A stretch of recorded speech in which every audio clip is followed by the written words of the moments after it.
अब हम बात करने वाले हैं आखिरी के टेक्निकल असिस्टेंट मेंटेनेंस का जो क्वेश्चन पेपर है उसका सेक्शन सी के बारे में। जो खंड सी है वो रहेगा मैथ का, अर्थमेटिक का। ठीक है, तो यहाँ पे अर्थमेटिक के क्वेश्चन आ गए हैं। सबसे पहला क्वेश्चन क्या है देख लेते हैं। पहला क्वेश्चन है, पैसे के पासे को 2 बार फेंकने पर 9 की राशि प्राप्त करने के लिए प्रायिकता क्या होगी? तो यहाँ पे करेक्ट आंसर हो जाएगा 1/9 होगा।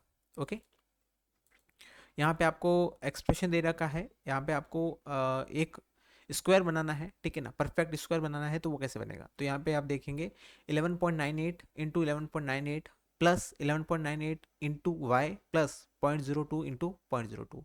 तो यहाँ पे परफेक्ट स्क्वायर बनेगा A square, okay, plus B square plus 2ab फॉर्मूले से। अब काफ़ी बच्चों ने यहाँ पर गलती की होगी, और वो गलती ये है कि उन्होंने यहाँ पर 0.02 आंसर मार्क किया होगा, लेकिन आपका एक गलत आंसर है। करेक्ट आंसर होगा 0.04।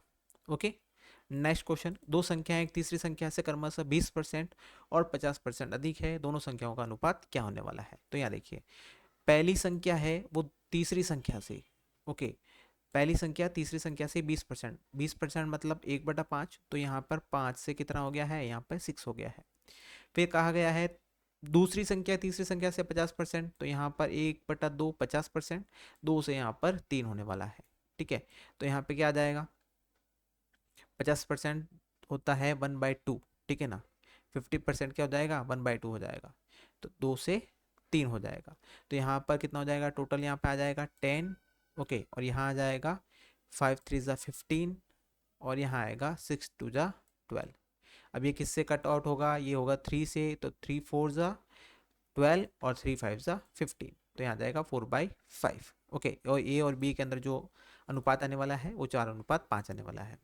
ए माइनस बी का मान 3 है, ए स्क्वायर प्लस बी स्क्वायर का मान 29 है, तो ए बी का मान क्या होगा? ठीक है, यहाँ पर जो किया गया है वो सही है आपका। देखिए, ए माइनस बी 3 है और A square plus B square का मान दे रखा है, तो ए माइनस बी का होल स्क्वायर का फॉर्मूला भी यहाँ पुट ऑन कर दीजिए। तो ए माइनस बी का होल स्क्वायर क्या हो जाएगा? ए माइनस बी का होल स्क्वायर हो जाएगा A square plus B square minus 2ab। ठीक है, तो यहाँ पर आएगा ए माइनस बी का होल स्क्वायर 9, और यहाँ ए स्क्वायर प्लस बी स्क्वायर होगा 29। तो यहाँ पे 9 माइनस 29 होगा 20, और अपॉन में 2 चला जाएगा, तो यहाँ पे करेक्ट आंसर होगा 10। Okay, option A is correct answer. एक सटीक घड़ी सुबह 8 बजे दर्शाती है, जब घड़ी दोपहर के 2 बजे दर्शाती है तो घंटे का हाथ किस डिग्री तक घूमता है? तो यहाँ पे करेक्ट आंसर होगा 180 डिग्री। नेक्स्ट क्वेश्चन, क्रिकेट खेल के पहले 10 ओवर में रन रेट केवल 3.2 थी।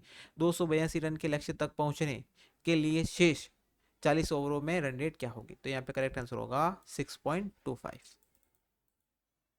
एक शंकु बनाने के लिए, यहाँ देखिए क्वेश्चन पढ़ते हैं वापस से। एक शंकु बनाने के लिए 3 सेंटीमीटर, 4 सेंटीमीटर और 5 सेंटीमीटर भुजाओं वाले एक समकोण त्रिभुज को 3 सेंटीमीटर की भुजा में घुमाया जाता है। इस प्रकार बने शंकु का आयतन क्या होगा? Option C 16 pi centimetre square हो जाएगा। ओके, फिर बात करते हैं ए बी और सी। एक कार्य को 20 30 और 60 दिनों में कर सकते हैं। ए उस कार्य को कितने दिनों में पूरा कर सकता है यदि उसे हर तीसरे दिन बी और सी की सहायता प्रदान की जाती है? तो करेक्ट आंसर होगा 15 डेज। नेक्स्ट, खाना पकाने के लिए तेल की कीमत में 25% की वृद्धि हुई है। एक परिवार को खाना पकाने के लिए तेल की खपत को कितने प्रतिशत कम करना चाहिए ताकि इस खाते में व्यय की वृद्धि ना हो? करेक्ट आंसर हो जाएगा 20%, ऑप्शन ए।